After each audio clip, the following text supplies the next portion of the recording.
He is one of the most famous men on the planet. Probably after the Queen, Harry is the second most popular royal act, if you like. He's the member of the royal family that most people would say, I'd like to have a drink with him. A young royal who has stood out from the rest of the family. Harry is very accessible. He's very cheeky, he's very funny, he plays around with the press, and he's very naughty, and I think Britain adores him.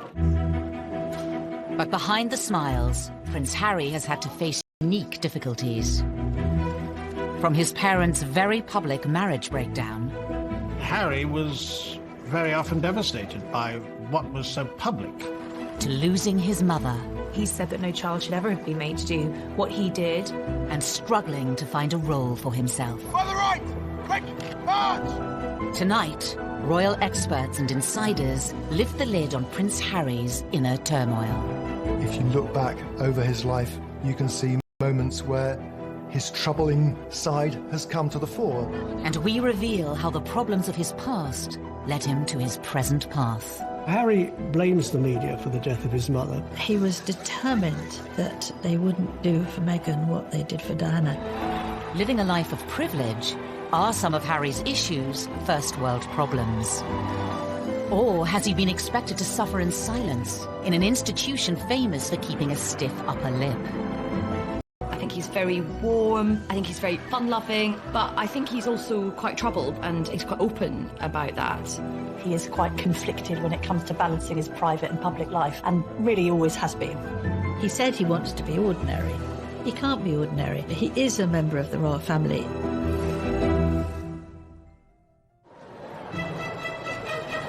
The 15th of September, 1984. The nation was at fever pitch for the birth of Prince Charles and Princess Diana's second child. Britain loves the birth of a royal baby. Charles and Diana were hugely popular, and everybody wanted to see whether they were going to have a little girl or a little boy. Crowds were gathering outside the hospital, outside the gates of Buckingham Palace, and they wanted to see who was going to be on the tea towel. The guy was christened in this. Looks remarkably well displayed. From the beginning, the spotlight was on the young Prince Harry. For Diana to have another child in fairly swift succession was of course joyous, and then when the child grew up and had ginger hair, and I think even from an early age has been quite cheeky with photographers and seemed to be quite contrasted to William in his temperament, there was of course excitement about him. When it comes to dealing with the press, Hung out at the press totally endeared him to the public, because people thought, here is a royal who's not one of the sort of stuffed shirt automatons. Here's a royal who seems to have a lot of personality, even as a little child. Some labelled it as cheeky, some as rude. Those people thought it was delightful. It was quite endearing when he was a young boy, really came to colour the way his views of the press were shaped. Harry's role in the royal family wasn't just a brother for William and another son for Charles and Diana. On paper, Prince Harry's start in life was incredibly privileged, incredibly lucky, but actually in reality, being born as the younger brother of the future King of England is a very difficult position to be born into. Of course, they're known rather unkindly as the spare. I think being the spare to the heir is a role that inherently has problems attached with it. You know, if you look at the heir, if you look at Prince William, his role has always been defined. What he's going to do has always been clearly outlined. Harry, like spares historically in the royal family, has had to find a role for himself.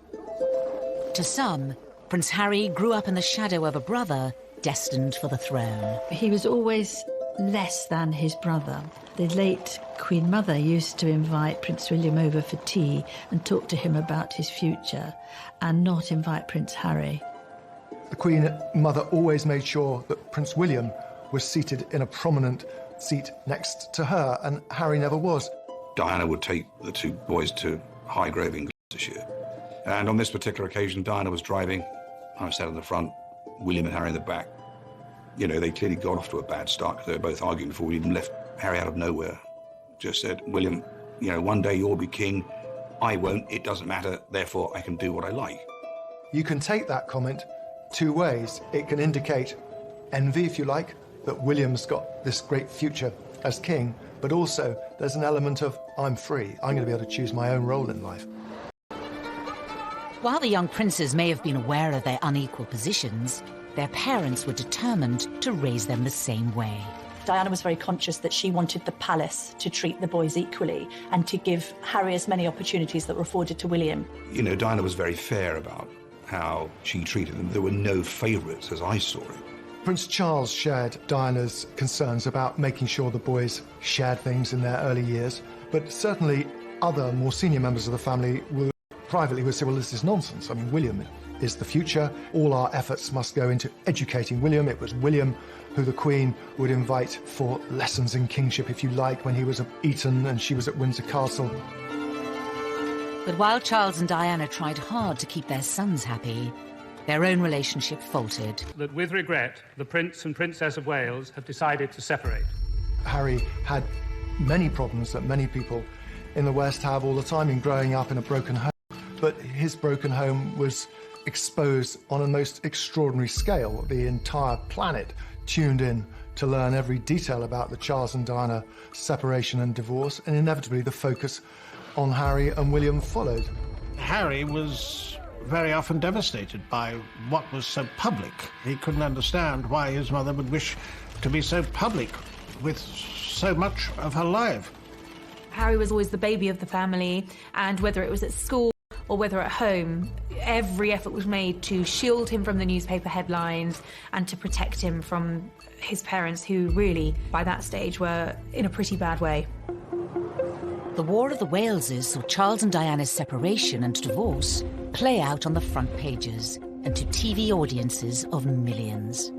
For the children to hear both parents to come on television at separate times, to admit to having affairs and to admit to how happy they both were when these kids were at boarding school. Can you imagine how cringe-making it must have been for them?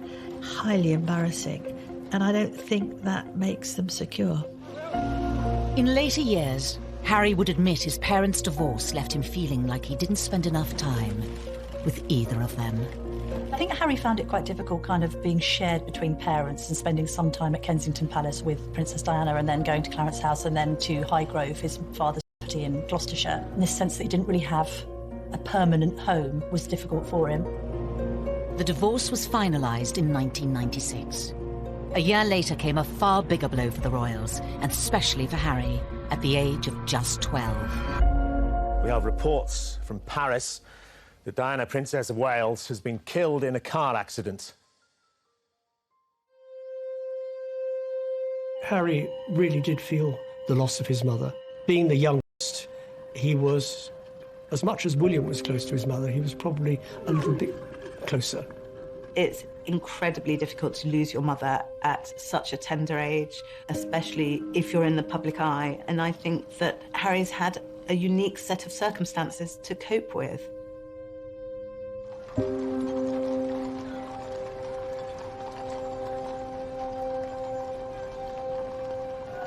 Less than a week after Diana died, her funeral was watched around the world by around 2.5 billion people. I don't think anyone will ever forget the sight of Harry walking behind his mother's coffin, so small, so young, so grief-stricken. But this is part of it's been very difficult for him. There's a mantra within the royal circles that you do not wear private grief on a public sleeve. And they were incredibly brave in the way they presented themselves. All around them, people were caterwauling, weeping, wailing, and anybody hearing that would break down. But no, they didn't. Which was actually very selfish of most people, because somewhere in amongst all that national outpouring of grief, the private grief of the boys got lost. Ever since Diana's death, Harry has been in no doubt about who he blames for the tragedy. I think it was inevitable that Harry blamed the press for the death of his mother.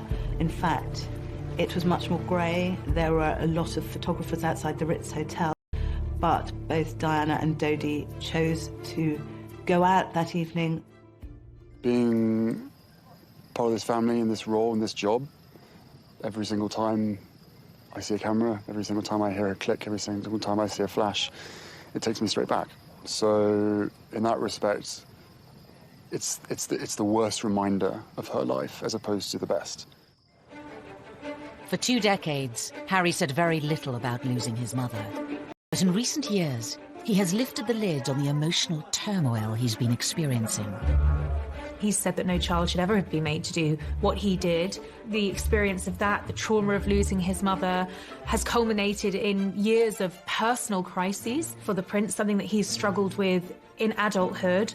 And I think, having spoken so openly and courageously about the impact that losing his mother had on him, we now do have some understanding on just how much that has shaped him.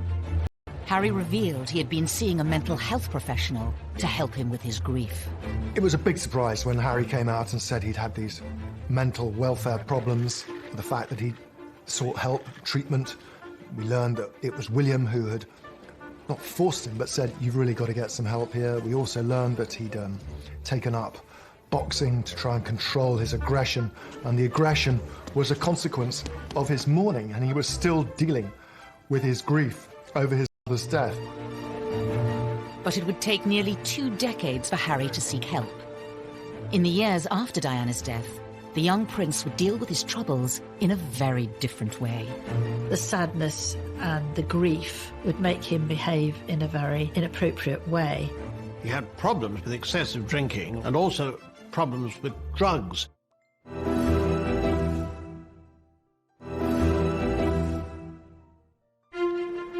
By the early 2000s, Prince Harry was privately mourning the loss of his mother. Prince Harry told me that for years he buried his head in the sand, and he did this from quite an early age. But in public, he was gaining a reputation. The party prince, the playboy prince, the hard-drinking prince. The first time I ever met Prince Harry, he was at a nightclub. It was the year of his A-levels. He was meant to be at home revising, and he was at the Kensington Roof Gardens, knocking back vodka shots, smoking Marlboro Lights, surrounded by a group of gorgeous blondes. That was Prince Harry. Harry's wilder side had emerged even before reaching his A-levels. A newspaper had been passed details about Harry drinking, being involved in lock-ins in local pubs, and smoking cannabis on occasions too. You can really understand how a lonely, privileged, unhappy prince would end up drinking and smoking and taking cannabis to fill those hours and to hang out with people who he thought really liked or even loved him. 16-year-old Harry was made to visit a drug rehabilitation clinic by Prince Charles to educate him on what could happen if he didn't change his ways. But just a few years later, it wasn't country pubs Harry was visiting. There had been a series of photographs of Prince Harry falling out of nightclubs late at night with various girls and all the rest of it. He was clearly in party mode. In 2004, Harry had an altercation with a photographer while leaving a West End nightclub. There are 2 sides to that story. On one hand, the photographer saying that Harry lunged at him, possibly after a few beers, and the palace saying that the photographer had knocked him with his camera. Was this kind of behaviour just part of growing up? Or did his troubles run deeper? Harry's naughtiness was sometimes just boyish, but other times was really a symptom of his deep grief. It was outlets for his despair, I think. Everything he did was always going to be examined with microscopic detail. He couldn't, in other words, get away with the kind of things that many of his teenage friends could. It was obviously also storing up that sense of resentment that Harry came to have against the media. No one's making judgments, you're just being reported. And actually, some of this has helped to fuel your popularity. People love a royal rebel at the end of the day. Regardless of public opinion, Harry has been open about his feelings towards the media. He admitted to reading coverage about himself when he turned 21. They still upset me and I still read them. Why, I do not know, but I have to read them just for peace of mind, just to know what they've written. And to see who wrote it and see who took the photographs, write that down for later. But there was one newspaper report about Harry's behaviour that upset many others. In 2005, while attending a costume party, Harry wore a swastika armband. That was an episode that happened and he was fully protected by the royal machine, and yet it still happened. It was a gradually, sir, this is a really bad decision. Don't wear the Nazi costume. I thought it was actually quite unfair at the time, and I still think it was quite unfair. It was clearly not a political statement. It was clearly a stupid teenager doing a very stupid thing, thinking it was funny. Harry apologised for it. He said it was something that he regretted. It happened on the eve of him joining Sandhurst. The Royal Military Academy, Sandhurst. In May 2005, Harry spent nearly a year here, training to be an officer cadet in the army. Something he'd wanted for a long time. One of the things that we saw very much with Harry growing up was the fact that he absolutely adored the military. I remember him as a 5-year-old strutting up and down the road at Kensington Palace in army fatigues. Harry excelled in his training and was commissioned as an army officer in April 2006. I think Harry found purpose in the army. I think he found safety in the army, ironically, because of course it wasn't safe, but I think he found emotional safety in the army. The army allowed Harry to feel normal. That's what he wanted. It's completely normal. It's as normal as it's going to get. I'm one of the guys. I don't get treated any differently. Even though Harry felt normal in the army, the rest of the world couldn't forget he was a royal. And that brought problems. When he was told he couldn't serve on the front line, he was absolutely furious and wanted to be treated like any other soldier.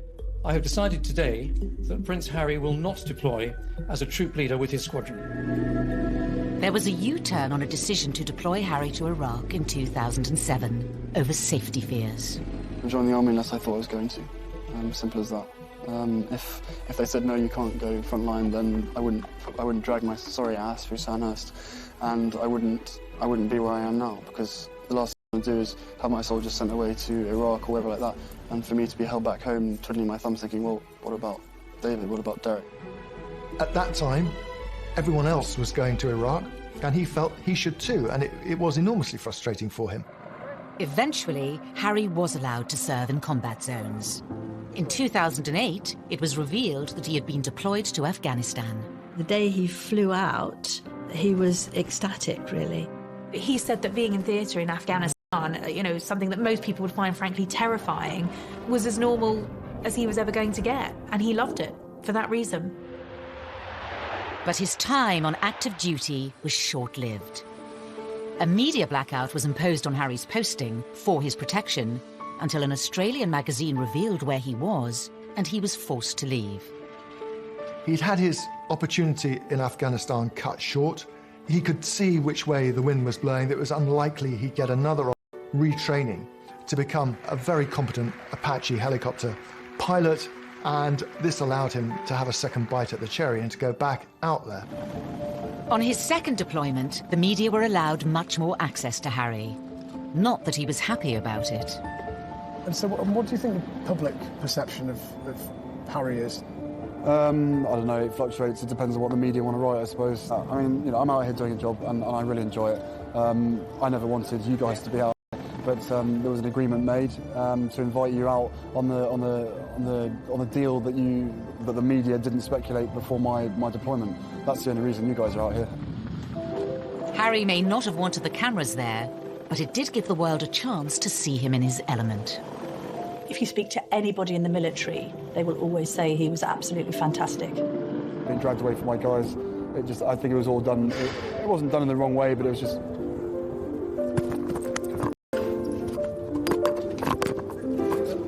This was Harry doing what he did extremely well, but also doing what he was always keen on doing. In January 2013, Harry returned to the UK after a successful deployment, but there were questions over what was next for him. Because of who he was, it was no longer possible for him to pursue that career. And then what happens? He's left really without a job, without a purpose. He was doing something he felt comfortable with. The army, and anybody who has made a career in the army will tell you military is family, and he felt at home. There was camaraderie. And by the time he got out, he was a little bit lost because he really didn't know what to do, and that winds back to the spare. There is no defined role for that spare. Because he certainly wouldn't contemplate an army desk job. He's not the type of person who would fit in to that, and therefore there was a huge question mark, what would he do next?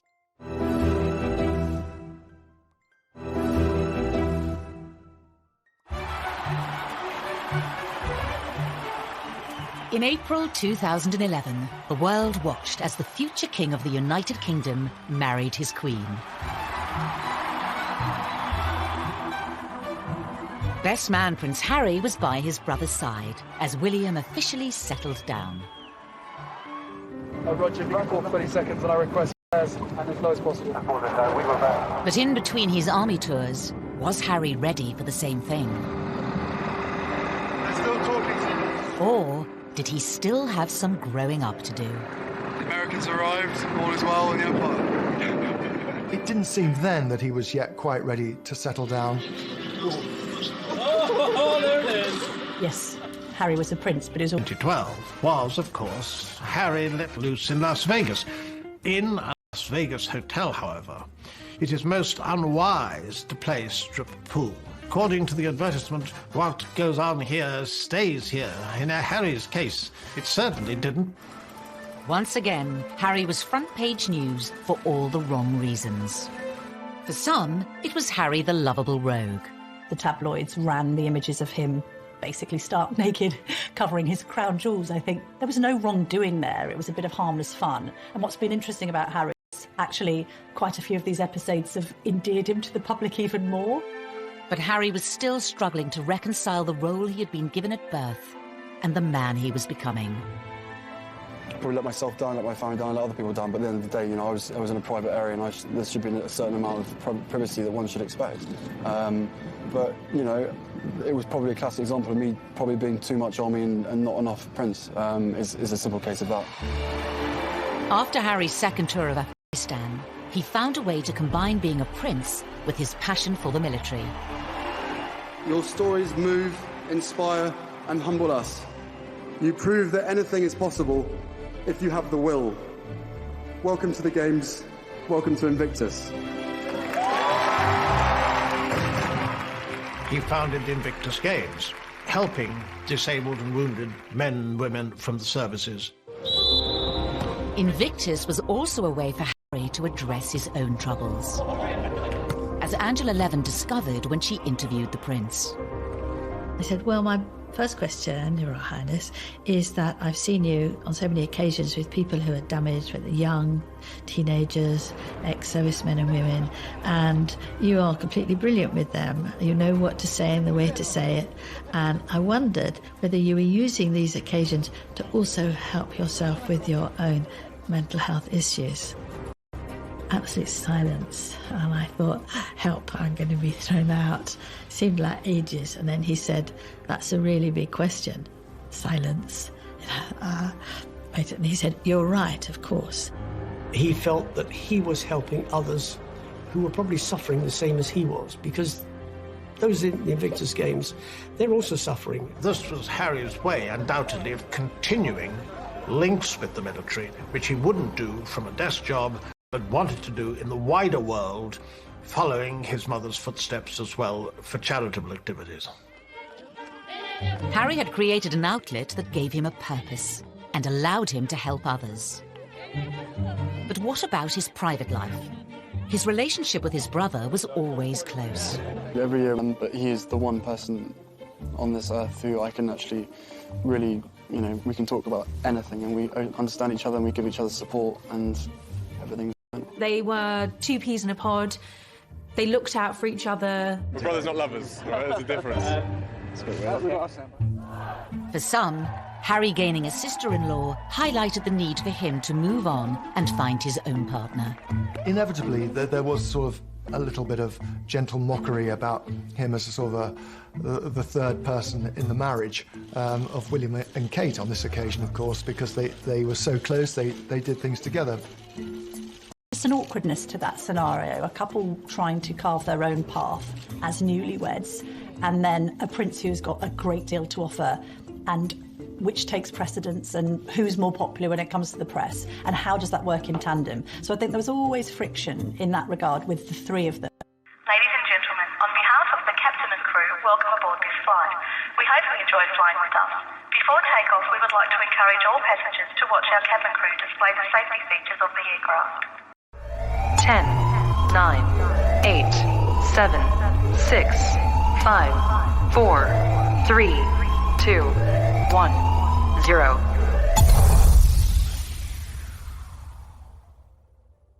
Welcome to the club.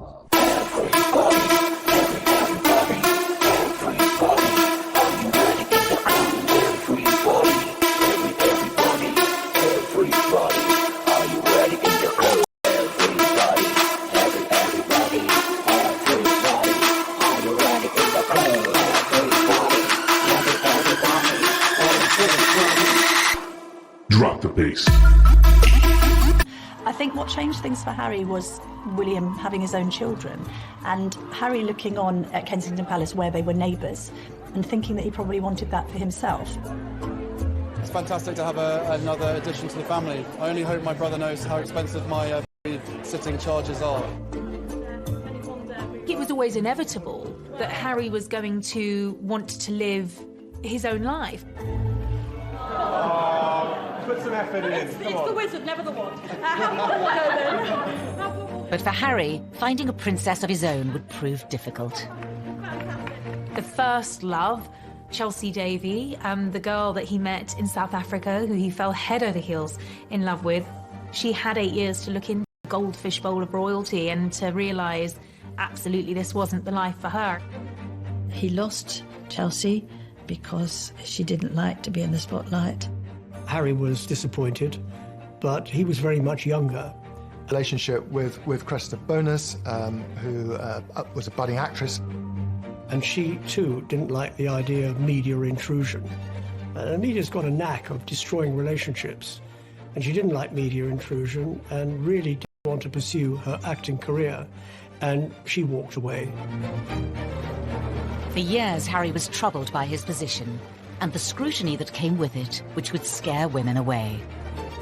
It's quite sad when he's one of the world's most eligible bachelors, and at the same time not seeming to be able to find somebody who will take on the job of being in the public eye. There is this sense that they loved him but didn't love the idea of being royal. Meghan Markle entered Harry's life, offering him a genuine chance at happiness. After rumours of a relationship, the pair appeared in public together for the first time in September 2017 at the Invictus Games in Toronto. Meghan was different in many ways. She had a degree of fame and had lived through that herself. She was incredibly accomplished as a public performer, as an actress. It gave her great confidence. She seemed incredibly secure herself, and she was that much older than these girls that had gone before. She'd also, of course, been married, which added an entirely different layer to the relationship. Good grief, you know, Prince Harry is punching above his weight here. There's this amazingly glamorous American actress. When I walked into that room and saw her, and there she was sitting there, I was like, OK, well, I'm going to have to up my game. It was almost as if she was a ready-made royal, and therefore a perfect fit for him.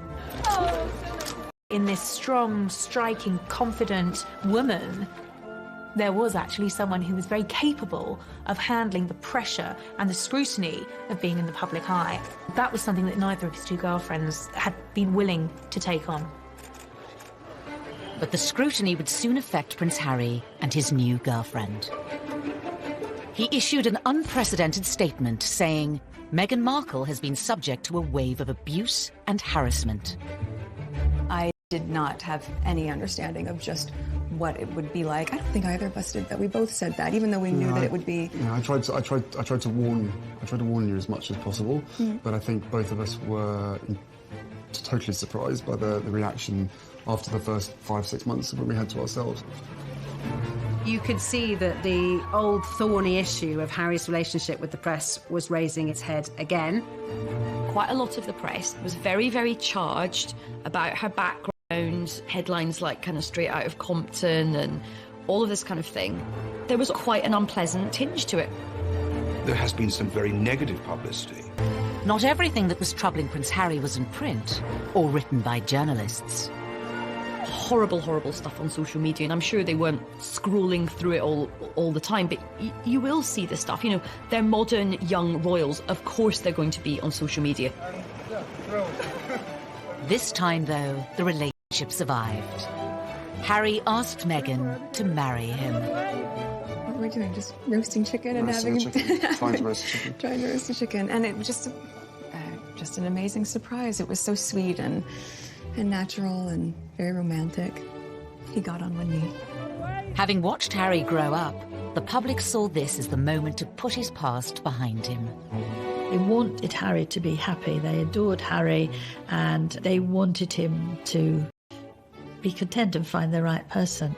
Well, I think that the country were overwhelmed with happiness for Harry, and it all came back to the little boy at his mother's funeral, And then later his heartbreaking confessions about how upset he'd been and how he'd struggled with demons for years, coming to terms with the grief of the loss of his mother.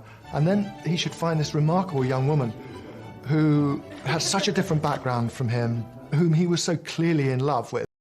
But was this the beginning of a fairy tale, or the start of another difficult chapter for the already troubled prince? Things were said and done in the run-up to the wedding that both sides regret, but had caused irreparable damage.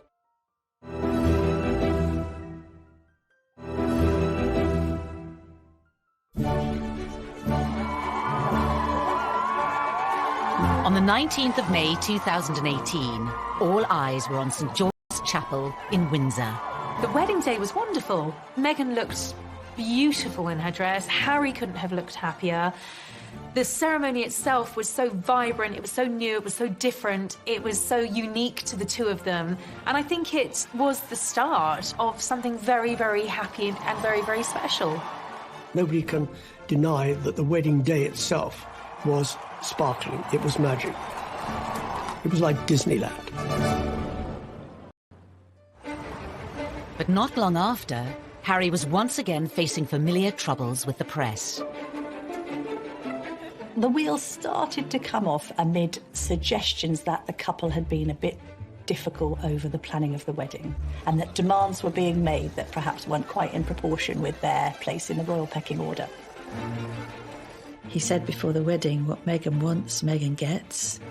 And I think he defers to her a great deal. She's a very confident, articulate woman who's done very well for herself, because she's never been a member of the royal family. But she won't be confined by protocol. The level of perceived criticism against Meghan is something many say has had a profound effect on Harry. He saw echoes of what had happened with his own mother and thought, I'm going to speak out about it. And I know a lot of the press were very, very angry about this. So people were saying, how dare he have the temerity to break this code, that you would never, ever complain. But unlike other members of his family, Harry has not always observed the royal code of silence. After the birth of his and Meghan's son Archie, he became even more defiant. I will always protect my family, and now I have a family to protect. Everything that she went through and what happened to her is incredibly raw every single day, and that's not me being paranoid, that's just me not wanting a repeat of the past.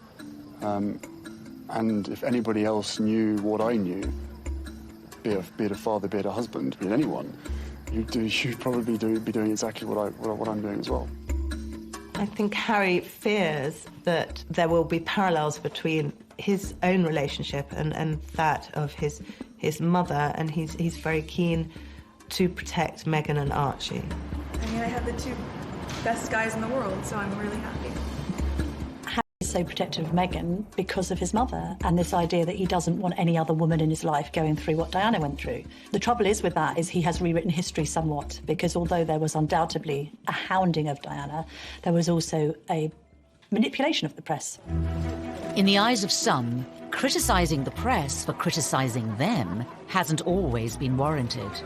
Meghan flew to New York for a baby shower. Now, nothing wrong with going to a baby shower. That's what Americans do. We don't do it so often in the UK.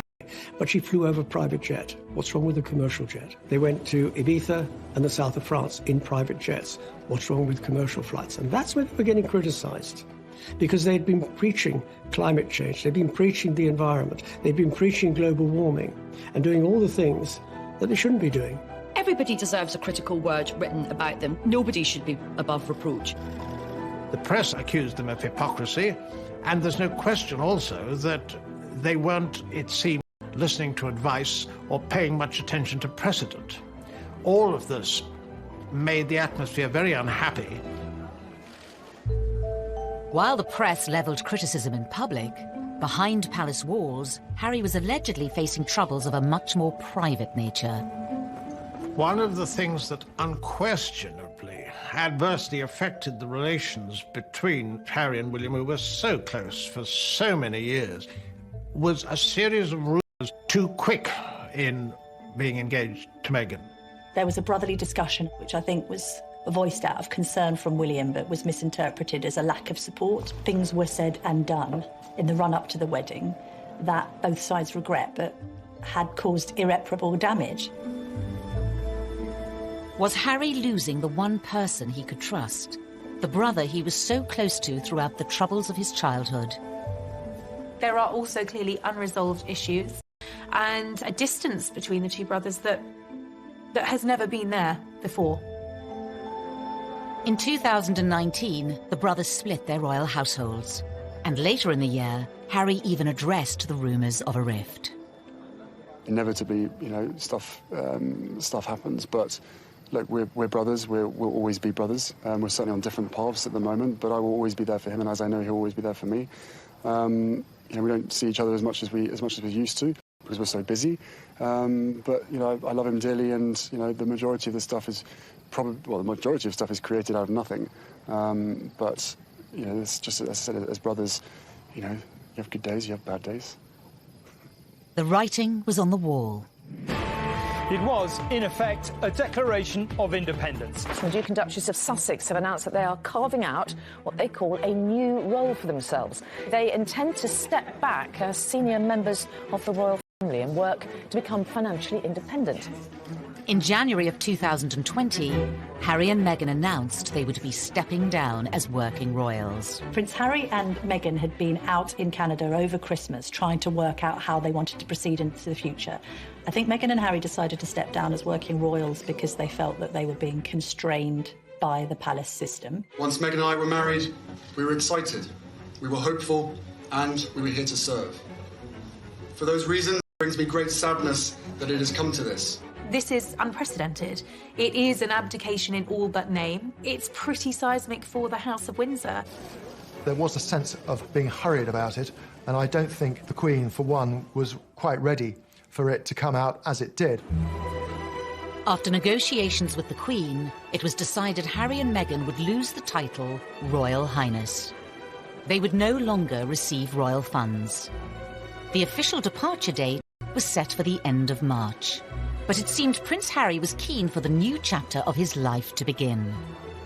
Before giving a speech in Edinburgh, Ayesha Hazarika was the first person to introduce the new, titleless Harry to the world.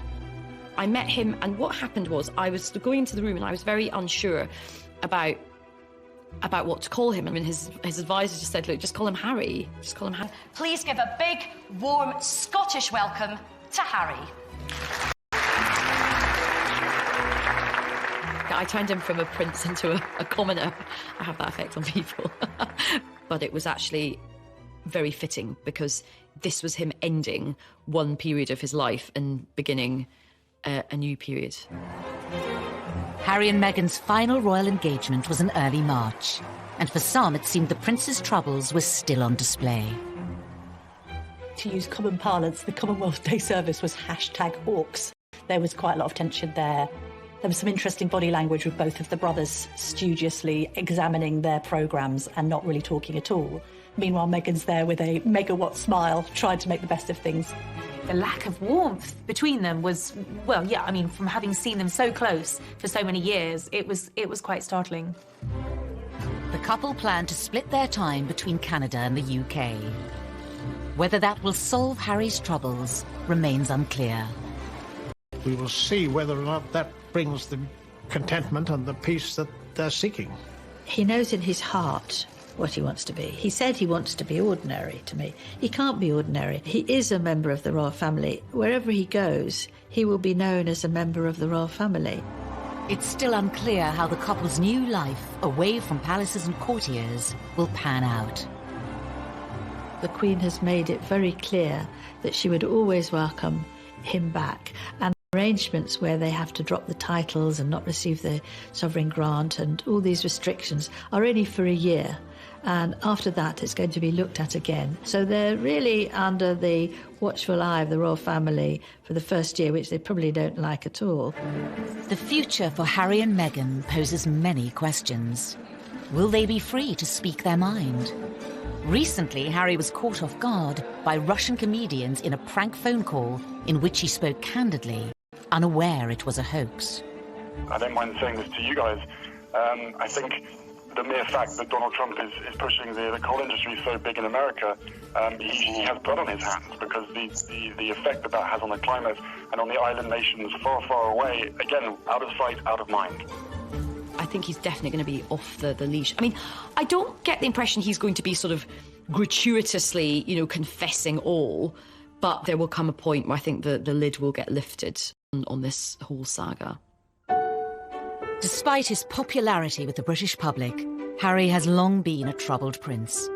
Will his dramatic break from the royal family finally allow him the freedom to start a new life and leave his troubles behind? Maybe it'll work for them. Maybe he'll be a much more... They find themselves, and they are equally as successful as they have been. There is a great sense of loss, that this is Britain's loss, this is the royal family's loss at the end of the day, and it's North America's gain.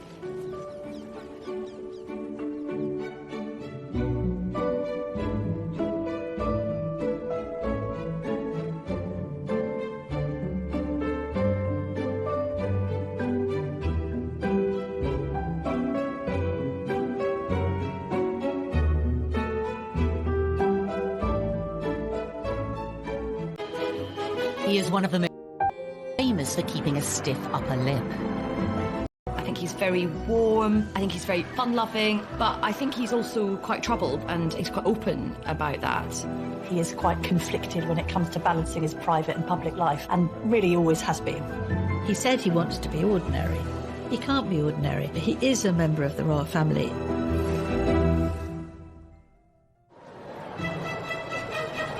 The 15th of September, 1984. The nation was at fever pitch for the birth of Prince Charles and Princess Diana's second child. Britain loves the birth of a royal baby. Charles and Diana were hugely popular, and everybody wanted to see whether they were going to have a little girl or a little boy. Crowds were gathering outside the hospital, outside the gates of Buckingham Palace, and they wanted to see who was going to be on the tea towel. The guy was christened in this. Looks remarkably well displayed. From the beginning, the spotlight was on the young Prince Harry. For Diana to have another child